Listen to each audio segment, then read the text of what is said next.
कोई भी बच्चा इस स्टोरी को ना सुने, सुपर जोधा की नॉवल सुनने के लिए मेरे चैनल को सब्सक्राइब करें। ऐसा लग रहा था जैसे कि ये गर्मी उसे जलाने की कोशिश कर रही है, लेकिन छोटू इस बदलाव से जरा भी नहीं घबराया।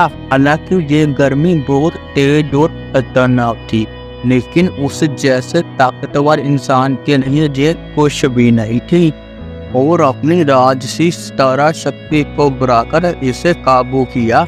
जैसे ही उसने अपने शरीर के अंदर की गर्मी को काबू किया, उसने देखा कि आसपास की जगह पर कुछ अजीब हो गया। वह हैरान हो गया कि शिया और बाकी लोग उसके साथ इस प्राचीन ज्वाला बस्ती में आए थे, वह अब दिखाई नहीं दे रहे थे।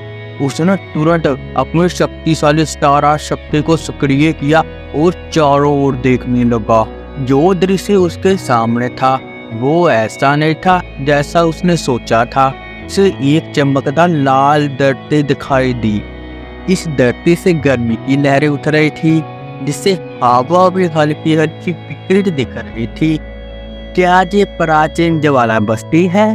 छोटू ने अपनी बाहें सिकोड़ी और उस लाल रंग की जमीन की ओर देखा। इससे वह थोड़ी बेचैनी महसूस करने लगा। छोटू ने जल्द ही अपनी बख्शा शक्ति का इस्तेमाल किया और अपने शरीर में घुस रही इस जलती हुई ऊर्जा को खत्म कर दिया। कुछ तो गड़बड़ है, छोटू ने खुद से कहा। वो चारों ओर देखने लगा। उसे लगा इस जगह पर कुछ तो अजीब हो रहा है। पहले उसने सोचा जहाँ पर आए और लोग भी होंगे, लेकिन उसके आसपास कुछ भी नहीं था। उसे समझ में आ गया ये जगह इतनी आसान नहीं है। छोटू ने मन में सोचा, अगर मैं जहाँ हूँ तो देखता हूँ इस प्राचीन ज्वाला बस्ती में क्या क्या छिपा है।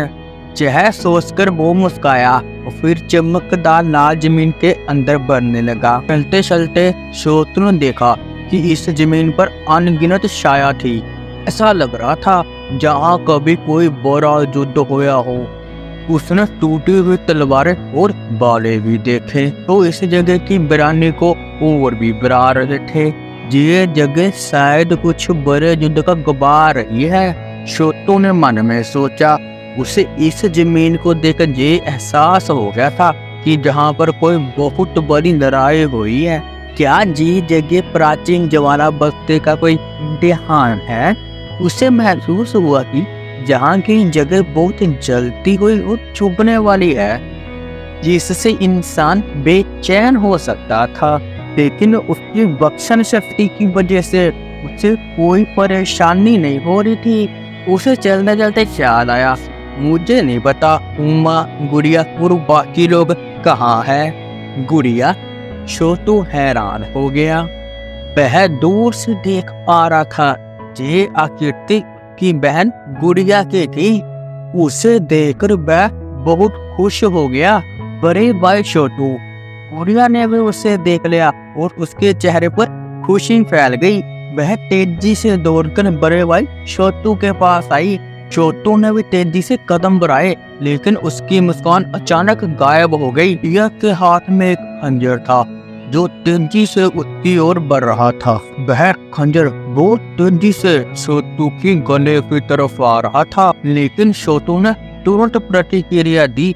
उसके चेहरे पर गंभीरता आ गई और उसने अपनी शक्तिशाली हथेली से गुड़िया की ओर वार किया। गुड़िया का शरीर पीछे की ओर उड़ा और जमीन से टकराने की आवाज आई, लेकिन छोटू और भी तेज था। उसने अपनी बख्शा शक्ति का प्रयोग किया और धुएं को जाल में फंसा लिया। धुआं जाल से बाहर निकलने की बहुत कोशिश कर रहा था, लेकिन थोड़ी ही देर बाद वो कमजोर पड़ गया। तो फिर आंखों में ठंडक थी। ने देखा कि इस धुएं में कोई चेतना नहीं थी। यह कोई जादुई और रहस्यमय चीज लग रही। छोटू ने एक गहरी सांस ली और अपनी एंगुलियों से धुएं को खत्म कर दिया। फिर उसने अपना सिर उठाया, चमकदार लाल क्षेत्र को गंभीर नजरों से देखने लगा। यह जगह जितनी दिख रही थी उससे भी ज्यादा रहस्यमय खतरनाक थी। यह जगह क्या है? लगता है मैं पास गया। ये जानने में दिलचस्पी रखता था कि ये शराब की जगह क्या कर सकती है। उसको लाल क्षेत्र में घूमता रहा कि वह जैसा उसने सोचा था वैसा कुछ भी नहीं हुआ। पिया की आकृति के बाद उमा बांगन सिया की आकृति प्रकट हुई और वो उस छोटू पर हमला कर देते थे। हालांकि जी छोटू को घायल करने में कामयाब नहीं हुए, लेकिन उसके दिल में धीरे धीरे नापाक ज्वाला उगरने लगी। श्रापित जगत की याददाश्त के अनुसार उस पर हमला करने के लिए लोगों को बना रहे थे। छोटू ने एक बार फिर धोखेबाज को धराशायी कर दिया। उसका चेहरा उदास हो गया था। ऐसा लग रहा था कि ये चीजें लगातार उस पर हमला कर रही है, लेकिन वे इस हमले के चक्कर को रोक नहीं पा रहा था। थोड़ी ही दूरी पर एक और आकृति दिखाई दी। एक पल बाद छोटू की दृष्टि में पूरी तरह से प्रकट हुई। इसके तुरंत बाद उसका चेहरा अनजाने में फरफराने लगा।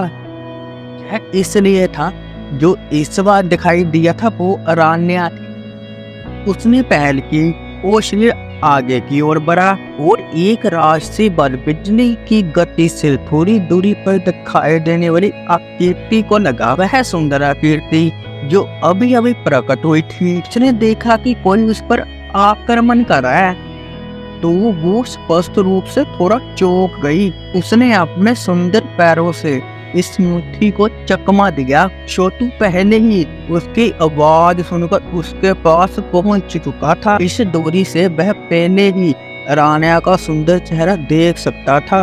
उसने अपनी आंखों में रानिया की हल्की सी वोहें भी कैद कर ली थी। हालांकि इससे छोटू को हमला करने से नहीं रोका जा सका। उसके हमले ने निर्दयता पूर्वक रानिया पर प्रहार किया। छोटू को लगातार हमले करते देख रानिया के चेहरे पर एक उग्र भाव उभर आया। उसने अपना जैसा हाथ उठाया। इसमें शक्तिशाली सितारा पावर थी जो छोटू के हमले से सीधे टकराई। शक्तिशाली सितारा शक्ति बाहर की ओर लहराई और जहां तक की जमीन भी फट गई।